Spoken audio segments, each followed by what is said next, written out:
This should be a good one. So I don't know how long I'm going to go, to be honest. Let's get this crack-a-lack in here. Okay, don't like that. That's better. Okay.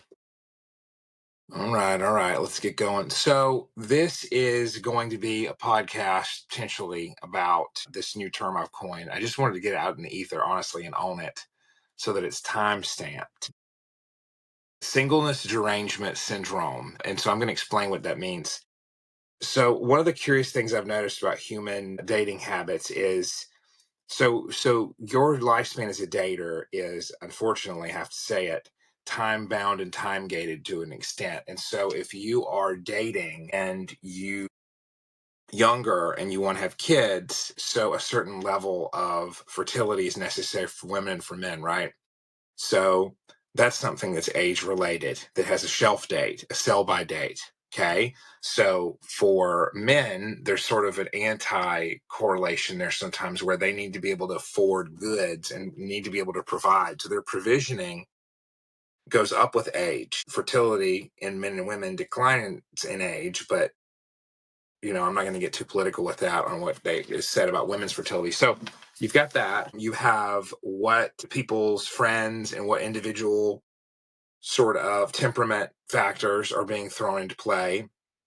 And so that changes with age. And if people are left to their own devices and they have very poor dating and mental hygiene, then I would say there's a potential for them to become far more mentally unwell. If someone's already unwell, there's a kindling effect where it can, each psychotic break in the world of psychosis, in each manic episode in the world of mania, those tend to make the next ones worse, right? So I propose that with singleness derangement syndrome, people tend to lean further and further into their sort of factual or non-factual rationalizations for why they're single and why other people suck. And so you may see something like a person who is already somewhat emotionally damaged or hurt, or in some ways feels neglected, feels put out, feels they can't trust, who goes online, has some negative experiences, and really doubles back into that and actually takes it out on others. Okay, that's not great, is it? You'll see a bitterness, you'll see a belief that someone needs to prove themselves to the person who has SDS. It's seen in women and men, and I think with men, it comes down to believing that no good women are out there, and it's somewhat of the incel phenomenon. With women, I think it comes down to no good men are out there. And I'm a princess, and I need to be one, and my Disney prince is coming. And you can see this a lot in the Christian world. You'll see quite a bit of propping up of this notion that if you wait around for the ideal guy, he'll find you. And the problem is you have to define a few things then. What is the ideal guy? That's necessary to know, right? I would say it's incredibly important to recognize that, to be quite blunt, how good you are as a partner may depend on things like selflessness and being able to enter into discussions with an man. This is really not hitting. Oh, that's all right. That's all right. It is what it is, man. I mean, so I'll just edit this out. So the shelf date of a relationship can be looked at as your viability. If you grow, people don't believe in growing together, growing old together anymore. They don't believe in starting young and growing old. They believe often that marrying young was a mistake and you should marry older. Well, but then if the people already have kids, they have a dichotomous mating strategy here. Okay, so you have kids young and say the guy was a mistake, but you needed to have kids. And then you say you need to find your real partner who puts up with you having kids that aren't theirs, because paternity matters to men, right? It just does. Paternity matters to men. And people try to argue around that, and it doesn't do any good, the same way as trying to argue with women. So arguing that paternity shouldn't matter for men is the equivalent of men arguing to a woman that she should be attracted to him when she's not. So you can't negotiate desire, and you also can't negotiate the desire for paternity. It doesn't, both genders have blind spots. So with singleness derangement syndrome, one of the big key issues here is a pivoting into your own gender and entrenchment in it. So I've noticed that with women, they'll talk about babies. And I don't mean having babies and conceiving them, I mean baby stuff. They will talk about activities and not really know male activities. And they'll talk about it in front of the guy, like he's supposed to like babies. Most straight adult men don't really want to talk about babies with somebody they don't know that well. I mean, that's just a given. That's something that decades ago someone would have known and they don't know now. Just like with men, decades ago, they probably would have known to talk with women about certain things and they don't now. And so men need to learn how to understand some female hobbies, and the same with women.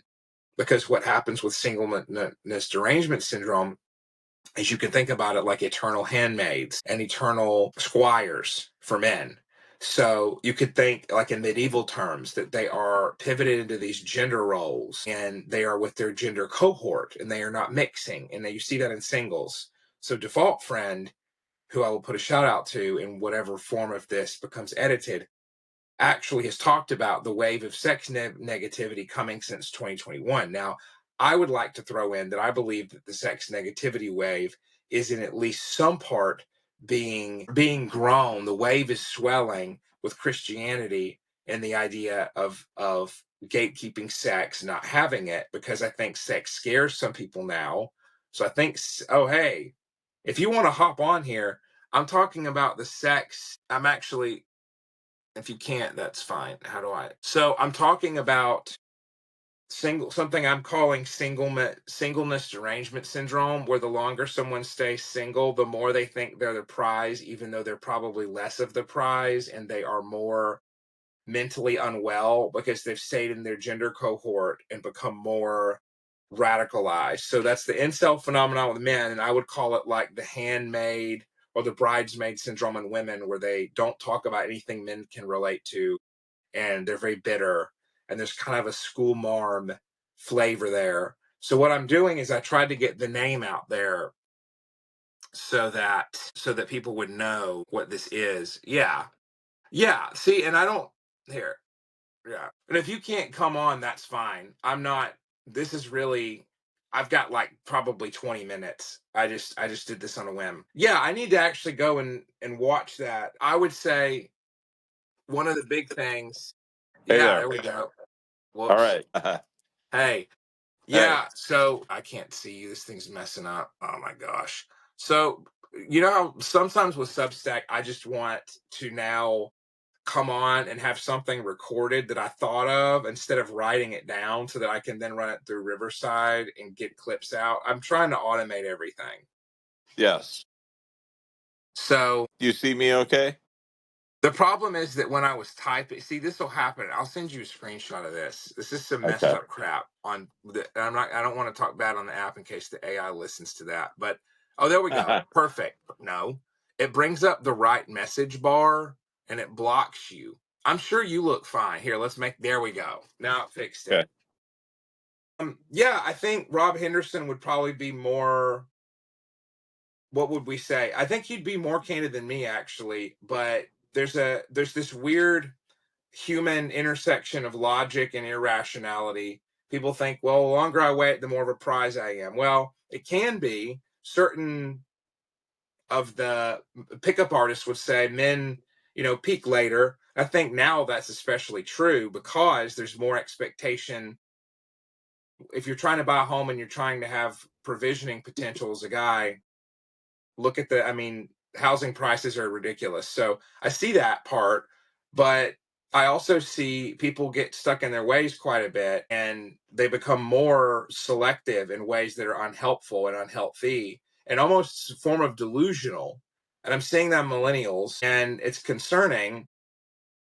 And I think we have to figure out what is our market value realistically, and what are friends telling us? What are people telling us? What is your gaggle of friends telling you? Essentially, is what I would say, if that makes Well, sense. do you believe that sociology rules the day when it comes to dating, or could there be biology and perpetual psychology involved?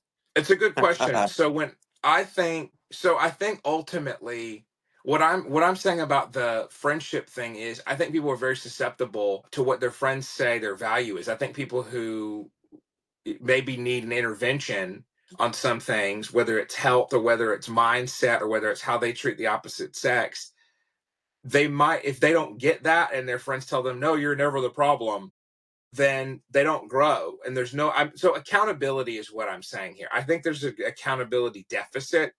And so you've got a tug of war between the sexes now that I'm concerned about. Basically, that's what I mean. And that's on the sociology front.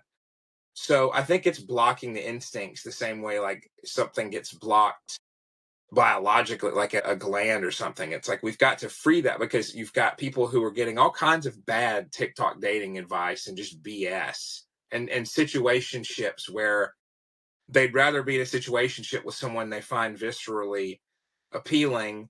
It's like, well, that's not, you're not teaching yourself a lot of respect for yourself. So that's what I'm talking about. The social factors is what you're deciding to do based on what you're taking into your worldview. Okay. Here's what I have to offer. I think the best dating decades were the 80s and 90s. That's probably true. And I have a reason for that. If you go back 300 years, then you had the effect of religion dictating to people, there is no dating, here's how marriage works. And you would marry at a certain age, and there's the patriarchy and all this sort of thing, that Yeah, they talk about today in terms of sociology. But if you looked at the biopsychosocial model, biology, psychology, and sociology as the ultimate model, the most important model in behavioral health, then there's clearly something biological that goes on between males and females, which make up 98 to 99% of worldwide humans. And as a result, masculinity and femininity matter, and they're yeah, involved in the first phase of human courtship. If you throw religion in, that addresses the higher brained aspect, the intellectual attraction process that goes yes, on with marriage. That is a true process as well that transcends history.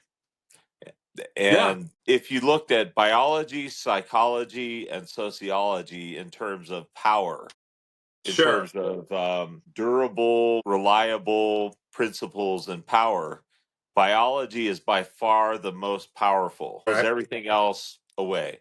Psychology is also powerful, but less so than biology. And then right. sociology is like the stock market. It goes up, Mhm. it goes down, it changes by decade. What's in vogue this week, this month, this year, this decade? I agree with that. So, Okay. if we get all embroiled by sociology in terms of, well, what is popular right now on Tinder, and what's the latest dating app? Is it Hinge? Is Yeah, it Tinder? Is it Bumble? You just get lost in the weeds. I mean, what you can always rely on is biology more than any other thing, and then psychology second, and I then agree. sociology. See it as the stock market. What's popular right now is useful and interesting as a way to convey your biology and your psychology, but is Right. the least powerful of the three. And I Oh think no, if I you agree. I rely on think that as a model, you can't go wrong. No matter what decade you're in, what year you're in, what month or week you're in. oh, you're so I'm looking at and yeah, thank you, Kelly. I agree. Biopsychosocial spiritual. I would throw that in too. So the 80s and 90s, you're saying basically the alignment of that your trinity, the trifecta, the tripartite or quadpartite model, if you put in spirituality model of The triune biopsych. brain model. Yes, that was most with the sociology element. That was most accurate in the 80s and 90s with the way society handled intergender relations. That's the thought. Because I would Well, possibly the agree with the that. I'm the just thought is just to wrap repeating in it. the spiritual. To wrap in the spiritual. The reason Sure. I say 80s and 90s as the best dating decades is because the spiritual was not thrown out.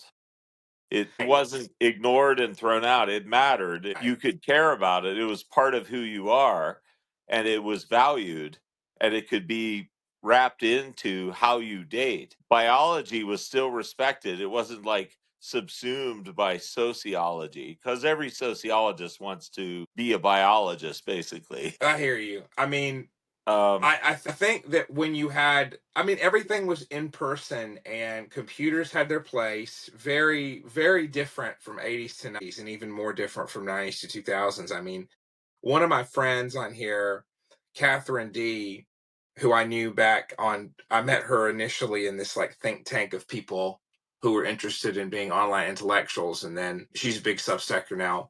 But she does the Computer Room podcast, and she shared a picture of a computer set up, like one of those wooden things where you had the computer and you had all those things that go along with it, like the mount, like the CD tower or whatever. I was like, oh yeah, you did computer time there. You had computer. As in the 90s, it was like you used the computer.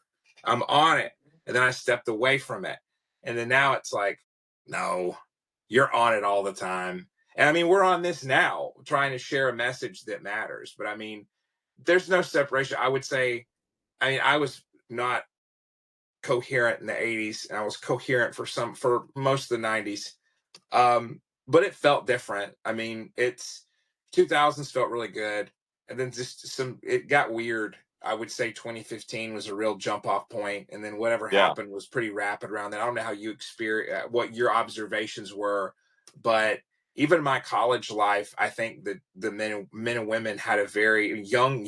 You could call them kids. I mean, 19 and up's probably not really, we can call them kids, but until like 25. But there was something about the dynamics that still had somewhat of this idea that if you have a problem with somebody, you work it out and you either don't talk to them anymore and you say that, or you work it out and you talk to them. But I've had clients tell me, and it's not breaking HIPAA, like a person, stopped talking to me, and I found out they said a bunch of lies about me to my friends, and they just stopped talking. And I know people do that, but it was happening via online. And I'm like, okay, well, that's really crappy. Like you just ghosting people in real life that you knew. Like, okay, very interesting idea. And you can't do that if you're in a village and you're in a high trust society. You'll get shunned for that. You'll get shunned for shunning someone with no explanation. And I think maybe something, and I'll toss it back to you, but I'm going on a tangent here. But I feel like you just didn't think to do stuff like that in the past because somebody would call your ass on it. I feel like now it's like, oh no, just do what you want. Well, let me put it a different way. For people to be able to where does Tinder fit in my life? Where does Bumble fit in my life? Where does Hinge fit in my life? The way they could go about this would be to say biology and psychology are inside of us, and Okay. they're relatively stable, reliable, repeatable. They've gone on through all of human history up till now. Yep. The principles of self psychology, what is narcissism, has existed in every world culture throughout history. Yeah. Um, Yeah. cognitive behavioral therapy, the concepts in there have existed throughout all history. Evolutionary psychology has existed throughout all history. So you can Yeah. rely on psychology and certainly biology. And by biology, I'm referring to what is masculine versus what is feminine. That polarity leads people to be attracted in the first place. Right. And you can rely on that regardless of what's going on in culture. So Yes. then Tinder, Bumble, Hinge, Match.com, whatever, you know, the latest, greatest way of dating is, whether it's in person or online, That's like the stock market. It goes up, it goes down, it goes all over the place. It changes day to day and week to week. And that's like how we express ourselves. It's the latest way that we can meet people, but it's not the rule. It's not the principles by which people are attracted to each other and come together. That's biology and psychology. I agree. I agree. I It think that it's the language we use, it's the places we go, which are outside of our boundary, our personal okay. boundary. Yes. Sociology is outside of our boundary. Psychology and biology are inside our boundary.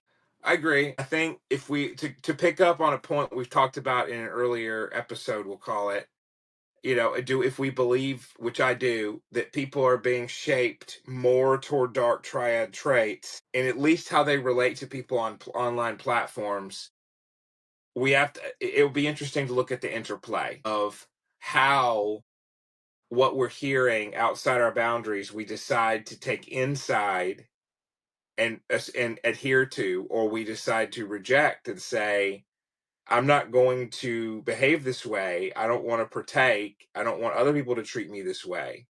So I'm not going to engage in this sort of win lose outcome. So you see this in some people now who want to court instead of date, or who want to do more intentional dating. It's just interesting to think about, like, how much do you notice, and I would say cultivate digital hygiene and online hygiene, where you recognize what's affecting you and how you're maybe coming across to others. I think that's a burgeoning field, like digital mental health, that you and I are at the forefront of. I don't know who else really is, if anyone. There's studies, there's papers, academic research, but like the applied element of practice who you want to become, I think we're kind of left doing that. I think so. And I think if you make there be a fourth category, if you will, the spiritual, or that which Right. is potentially religious, you could see religion as having a factor in which there is psychological aspect to all world religion, all world Absolutely. religions. They all teach character growth, personal growth, how to be a good person, how to have a Yeah. good life, and that's the psychology aspect of religion. But religion also has a sociological aspect.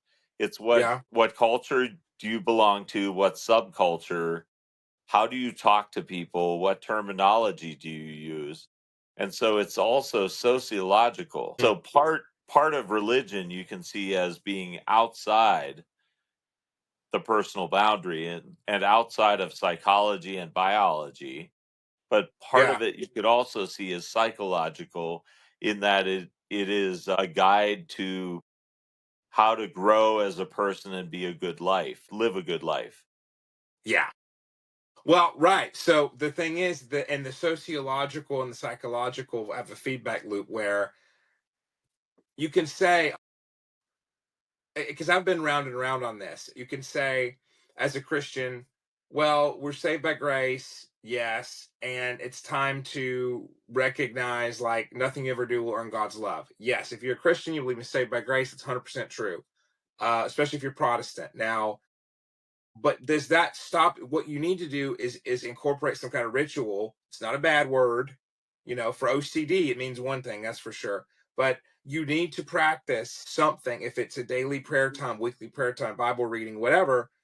And so the sociological element of that acts as a guide rail to that structuring of values, to the installation of values. Because if you don't, and this is a problem I have with my fellow Protestants, I will say it, I am one, I can say it, you have to practice becoming who you want to be. Sanctification isn't automatic. So if it's like, oh, I'm Christian, okay, so what are you doing to develop your faith and to continue doing that? And sometimes you have to and used to, the guide rails of that sociologically were stronger because it was more of a Christian values culture. I'm not saying we need theocracy, but I am going to say, if you don't have the guardrails and the guide rails to remind you what to do, you have to put those in yourself, and you have to say, well, I'm going to implement some kind of practice that and not have a sociological outside thing saying, like you said, it changes. So we changed from kind of a religious to a post-religious culture. That's where we are now. So you have to start teaching yourself to be and to have the values of the person you want to be a little more rigorously. You have to leverage some things. Go to a church, do an online Bible study. So thank you, Kelly. Kelly's a good contributor. I think Kelly found me on my live stream with Natalie. Spiritual and religious. Spirituality is an intrapersonal versus sociological one. Yeah, no, and I use them interchangeably sometimes, but I grew up with that spiritual, not religious term, so I definitely respect that. Yeah, thank you everybody for joining. This is great. Okay, it's really good. I mean, it's late over here where I am. Yeah, I did yeah, this on a whim. yeah. Oh, Yeah, I'm sorry. I just got back from Chicago myself, and I'm on the I'm way to glad. Yeah. London in a few hours here. Wait, wait. Where are you now? If I can ask. I'm in Denver, but I'm gonna head to London in a few hours. So Yes. Well, put in a good word for me with our mutual with your friend and my acquaintance. yes, yes, I will. The illustrious one. I won't reveal on the show here. We've got some big stuff in the works for men's psychology. We'll say that.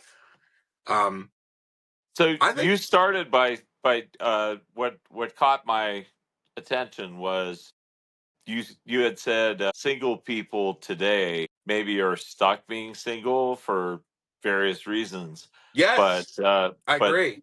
but they're saying, hey, that's the way to be.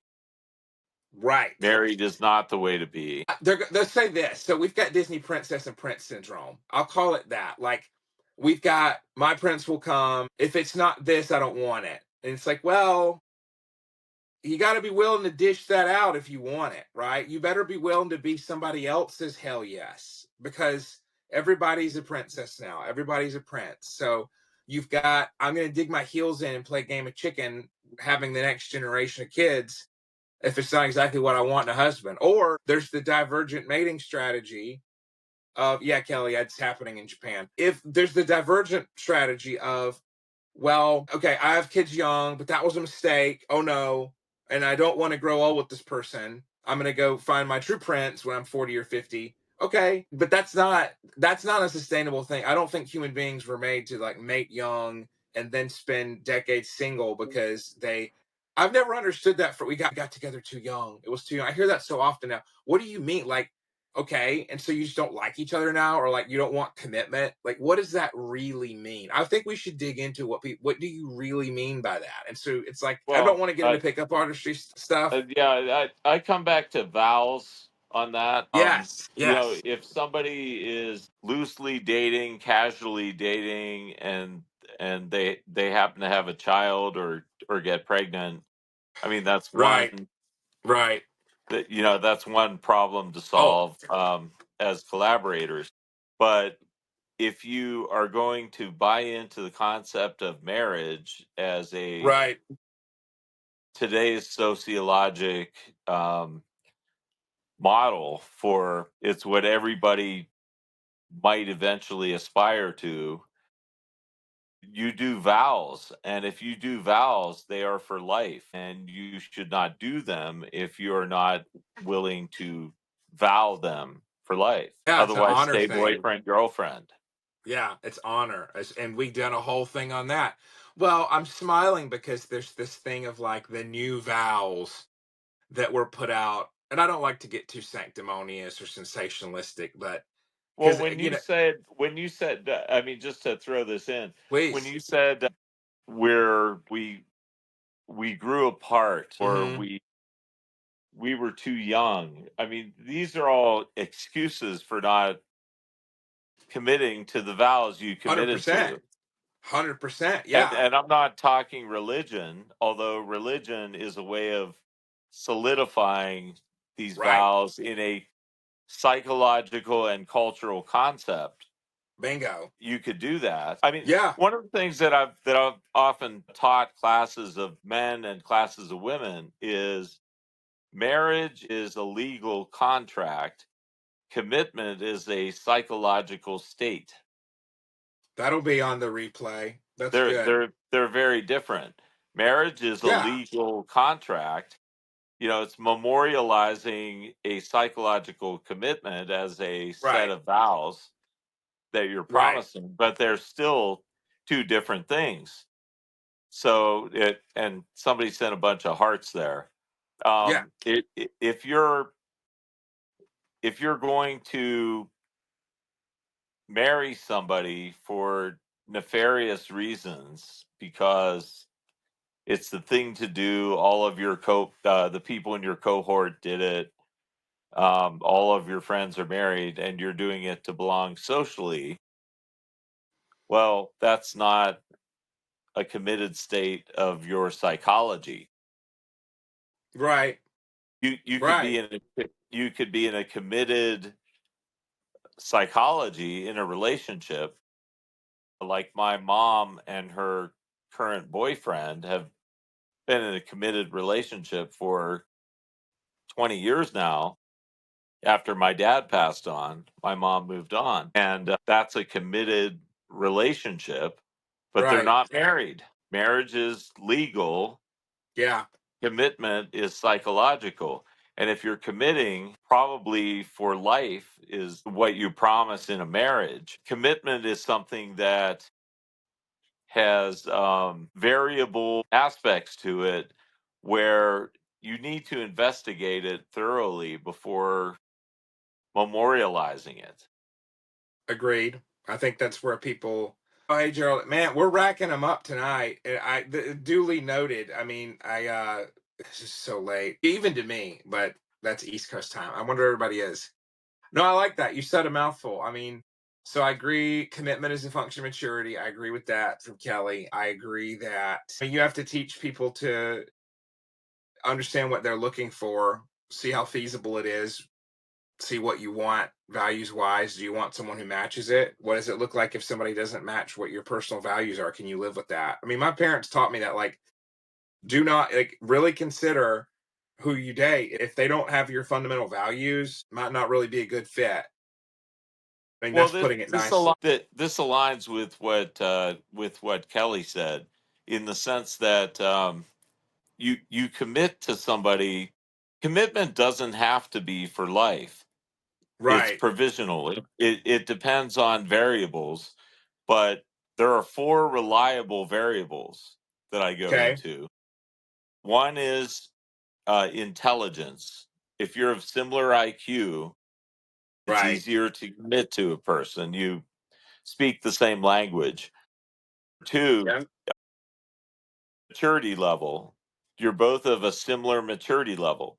There are people that are of immature level maturity, and they get together and it doesn't tend to last because they're both low in maturity. But if you're both high in maturity level, that is compulsory to committing. And then beliefs and values are another. And that's what the first dating sites were based on. Do we like the same music?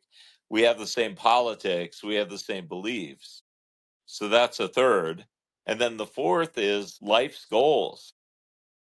If the man has a goal of being a cowboy in Wyoming, and the woman has a life's goal of being a Manhattan attorney, how are they going to make that work? That's kind of difficult in some ways. They Yeah. It's could also make show it work green somehow. acres. Yeah. Right, right. So those are the four that I come up with as compulsory for a state of commitment. And that's not even talking about religion yet. You Right. could add on religion as overlaying those four principles, but also having a cultural sociological aspect too. And Jeremy, although that's not my wheelhouse, when you get into the uniqueness of Christian culture, some of what you're talking about is sociological. Right. Yeah. I mean, what is your thought on that? Is that just as an observation, or is that It's an observation that one's spiritual tradition is an overlap between the sociology, which is outside of our boundary. We don't control it. We could belong to it for a time. We could change our minds. I've had right? numerous Latter day Saints, Mormons that I have treated that changed their mind about what they believe in, and so Sure. they bailed on the whole sociology of that. And yet there's still an overlay of psychology, and what is taught by all the world's great religions is how to be a good person, Right. and how to grow as a person. Right. Yeah, That's a different thing from sociology. it So is. spirituality is a unique animal because it's both of those things. That's very true. I would love to talk more and more on this. Yeah, so one thing, Kelly, what about character? Is that values based? Yeah, character would go under maturity. That when he talked about maturity, that's maturity of character. So, all right, I gotta call it a have got to be I'm gonna try to be back by 2. It is late here. I love this. Me Let's too. Got to go to London. Yeah, I'm excited for you. Let's do more on this. This idea of it's people staying single and not wanting to and becoming bitter and then that keeping them single. That's a self-perpetuating mind virus. I really want to explore this more. Yeah. I think there's a Yeah. lot to it. And I think it's a lot that we can talk about with other substackers too of all I cohorts. what I want to say about that real quick is I think you don't have to have the concept be within religion, having to adhere to a certain religion to understand that the manifest destiny of humans very well could be to rise to the level of being able to find somebody who's right for you, that you Okay. could actually commit to, and then beyond that you could give vows to, which then takes it, into the world of, legal agreements like marriage. Right. You don't have to have religion in order for it to be a high goal to reach, to find No. somebody who's just right for you for the long term. Yeah. No, I Yeah. don't. No, I don't think that. I think that you just have to have the people playing the same game as we talked about. Are they in it for just themselves until the game is up and the fun is over? Or are they in it for both? I think that's minimum. And Yeah. we did a Yeah. really good talk on that. Yes, thank you all for coming. And this is fun. Substack Live is just really a lot of fun. And I think It there's a lot is. more to come. So keep me posted on your trip. And thank you, Kelly. Yeah, we do these a lot Sunday nights and we riff quite a bit. It's a good time for us typically to align schedule wise. So definitely more to come. Uh, and I'm signing out. Let me know how it goes, man. I'm excited for you. All right. Thank you. See ya.